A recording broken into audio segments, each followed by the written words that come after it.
So at the end of its animation, I'll put a go to and play 1, which is right here at 85, insert keyframe, actions frame, go to and play 1.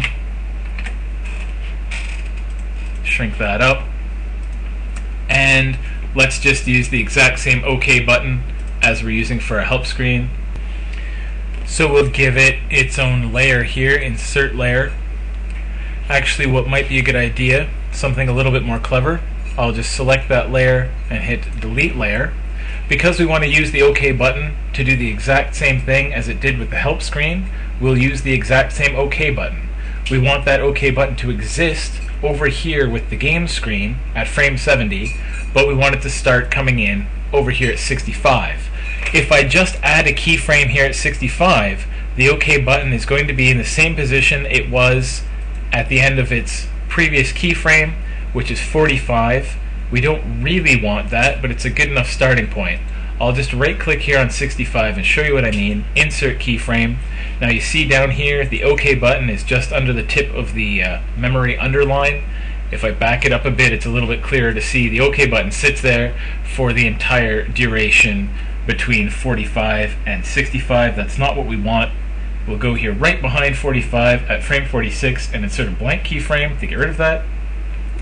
OK button exists and is fine and happy at 45, disappears until 65 where it reappears, and we want it to be usable and visible for us at 70, so we'll insert a keyframe for it there. At 70, I want it to be sitting, oh no, we don't want to move the whole game screen, so let's Control Z to undo that. I'll make the game screen invisible for now. Actually, I'll just make the game screen unchangeable. I'll hit the lock button so that I can't edit it. Go down to the OK button, and with that last keyframe selected there, move the OK button over. Now we see when we move the OK button, it sits behind our memory game screen. That has to do with the layer order. If I move that layer up higher, then it becomes visible again. Remember, hidden buttons still work, but this layer order in the timeline area will determine what you can see. So we want this visible here on that last screen. It doesn't matter where it sits, we'll just put it there. So here it's off to the side, and at 70 it's up into the screen. That's fine. We'll make that a motion tween. But now we'll do something slightly more interesting where we go to this first keyframe of that motion tween, and with the movie clip for the OK button selected, I'll go down to its color and select alpha, and as you see at 0 alpha it's invisible, at 100% alpha it's fully visible. I'll leave that at 0 so the motion tween will actually make the OK button fade in as it moves into position. So down here at 65 it's invisible, and then at 70 it's perfectly visible. And it will keep the same code as it has. It's the exact same OK button, so it'll have the same instance name. If I click on it, still the OK button. It'll respond to the same code. If I look at the Actions tab from back here at 30 by Windows Actions, I would use F9, but it turns off my screencast.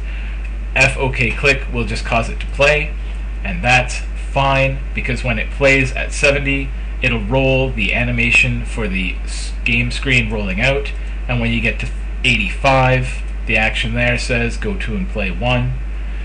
I'll leave that as go to and play because the first thing that happens on frame 1 is a stop, which is really what we want. We could put go to and stop in here, but I just want to leave it as go to and play so that when we test it, we can see if that causes us any sort of problems. Now the OK button is simply going to disappear as the memory screen rolls out. Let's change that. Give it another really short animation of just 5 frames. Insert a keyframe at 75. Select it there, and make sure we just have that movie clip selected. Bring its alpha back down to 0, and make another motion tween so it'll just sit there and disappear. It'll fade away when we press it. Again, then you notice that our stage is a blank white. We can solve that the same way we did before by grabbing the start screen and just dragging it over to 85. 85 is the end of our animation there, and you see that we don't have any buttons anymore. We want those to come into existence once we can see them around here at 75. If I look at this keyframe, I'll make the game screen temporarily invisible. The buttons do exist there. We want them not to exist while the game screen is around, but to come back into existence over here at frame, say, 76. So I'll insert a keyframe at 76, then go back to 70 where we don't want them to exist and make a blank keyframe. Hide the game screen so you can see what I'm talking about. At 70, or I'm sorry, at 69 they exist, 70 they disappear, 75 they come back. I'll show you the game screen so you can see why we picked those frames. You can see the buttons, you can see the play button until 69. You can't see the play button anymore, so we can actually make that one of its non-existent buttons by dragging the blank keyframe forward one, like so. So the button exists until at 68. 69, it's both hidden and not click-onable. It's a good word. Over here at 74, we can't see them yet. At 76, they exist again, and they can be clicked on, and we'll just insert another keyframe right there at 85 at the end, so they are fine and dandy. Now this should run and look pretty much the exact same as the help screen. Let's give it a test and see if I've managed to mess anything up this time. Okay, our movie comes in, and we'll just test the help screen first, make sure I didn't break anything there. Help rolls in, button comes up, play, and everything rolls out, and we're back at the beginning. No crazy animations are popping up where they shouldn't. I hit play, the game screen rolls in, the OK button flies up. When I hit the OK button, nothing happens. So we're going to go and have a look at why that is the case. Fortunately, you can't see it, but with my cursor I can tell by clicking on the screen that the play and help buttons aren't working. At least that is what we wanted to. We just need to have a look at why this OK button isn't doing what we want it to. Just make sure at frame 70 here that the OK button is in fact still named the OK button, and it is.